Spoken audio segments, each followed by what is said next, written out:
Hello everyone, this is Defense Politics Asia, and this is the Frontline Changes Report. And we start off with Bilohorivka. So over at the Bilohorivka in the Luhansk region on the Sivas front, there is there is a geolocation of Ukrainian forces in this building. So this means that the Ukrainian forces have actually re-entered this industrial area that was previously understood to be captured by the Russian forces, and they at least have some of these buildings in the southern part of this area here. It's unknown if they actually captured the entire thing, but at least we know that they are in the southern part due to the geolocation. The Ukrainian forces, I think, is hit by the FPV drone. Yes, they're hit by FPV drone, so this is the reason why we have this change. And so this is over here in the Sivas front, and in case you don't know where is it, it's here. So we move on to Vesele, which is just south of this area here. It's over here, this is Vesele, and also over at the Sivas front. And Vesele is this settlement, this totally flattened settlement that has been recently reportedly captured by the Russian forces. The Russian Defense Ministry on the 18th of January talked about them liberating Vesele. So, and however, this has not seemed to be, or at least seems to be reversed. Ukrainian forces has been geolocated over here within Vesele again. So, which means that the Ukrainian forces have sent forces and infiltrate back into Vesele. This is not really a settlement anymore, it's entirely flattened. So it's basically just another position on the front line. It just happened that this has a name because it was previously a settlement. And this also confirms one of my theory that I said that the Russian forces are unlikely to be able to entrench in Vesele. I'm not sure if I told you that, but yeah, I did tell you about the high grounds. So if you look at Google Earth, so this is Vesele. This is where the Ukrainian forces is discovered by the geolocation. You can see that in the north, this is all the high grounds. And if I zoom in further, you can see how these high grounds are basically overlooking this entire town.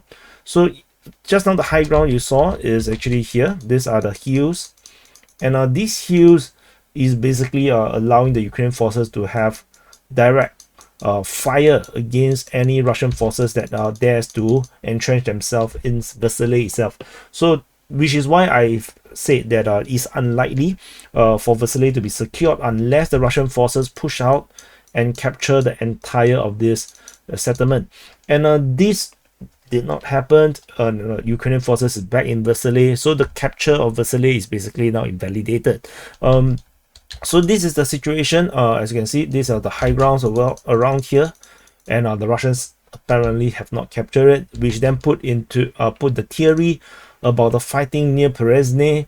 Reported by the Russian Defense Ministry. They reported the Ukrainian attack on the 29th near Perezne, which might suggest that the Russians have captured all this high ground. This theory is now invalidated due to this geolocation.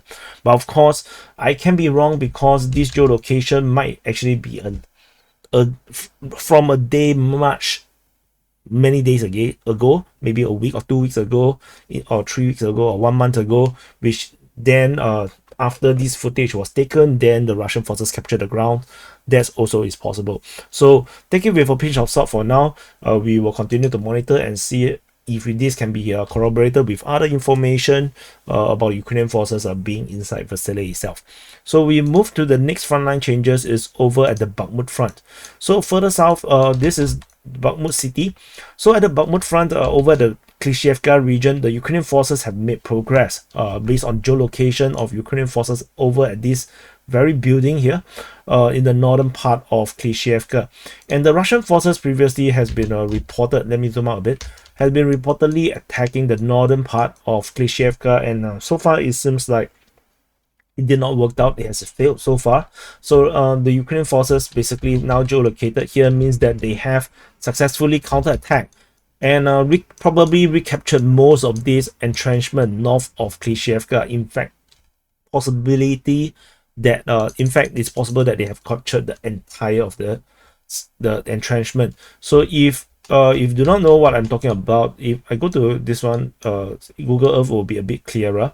So in the north of Klischiivka, you can see that there is this zigzag star-shaped entrenchment in this area here. This entire entrenchment is currently considered divided by 2, and now it's divided by 3/4 to 1/4, and most likely the Russians have been totally pushed out of this entrenchment, given this progress of Ukrainian forces pushing in the north, which negated the Russian advance in the north of Klischiivka. So this is a good news for the Ukrainian forces. And we move on over at the Avdiivka front. So the other frontline change is at Avdiivka front. This is Avdiivka city. And in the southern part of Avdiivka front, there is actually 2 different changes with the Russian forces making some progress in the southern settlement, and then that the Ukrainian forces counter-attacking or recaptured or invalidated Russian claims over in this suburb region. So if we move closer here, there's Ukrainian forces geolocated over here. They got shot by artillery, which means that the Ukrainian forces are actually over here. Either they have counter-attacked and recaptured this street, or it could be that the Russians never captured it, because we have never geolocated Russian forces inside that street before, but it is just based on claims that the Russians are there. So this is confirms at least the Ukrainian forces have that street over there. And over on the other part of the southern part of Avdiivka, the Russian forces is geolocated to be on the very edge of this southern neighborhood in the southern part of Avdiivka, which means the Russian forces have managed to push forward despite the heavy counterattack by the Ukrainian forces in this area here. So the Russian forces creeping up, and so the aim is to capture the entire of this southern settlement or neighborhood of in the south of Avdiivka. So this is currently ongoing. And the other frontline change, the final one, is over at Kherson. So over at the Kherson front, this is Kherson. This is Kherson. Kherson city is here. This is the Kherson front, and over at the south of Kherson city, there is an attack. So this is Kherson city. You can see this is Kherson city. So in the south, in this coastal town along the Dnieper River, there is a airstrike on Ukrainian position along this river, and this actually confirms that there is Ukrainian positions within this settlement over here, which means the Russians are not there. So yeah, so this actually caused the frontline change over in the southern part of Kherson, yeah. So basically that's about it. So this is the frontline changes. Do check out the SITREP. It will be published later when we have the morning report coming from the Ukrainian Defense Ministry, and also check out some other information that may be published by the open source intelligence, particularly RIBA and Deep State UA, and also any other geolocations. I will also compile them into the SITREP. So thank you for watching. Do press the like button, subscribe. The views are horrid, and so do help to share, and I'll see you guys in the next update.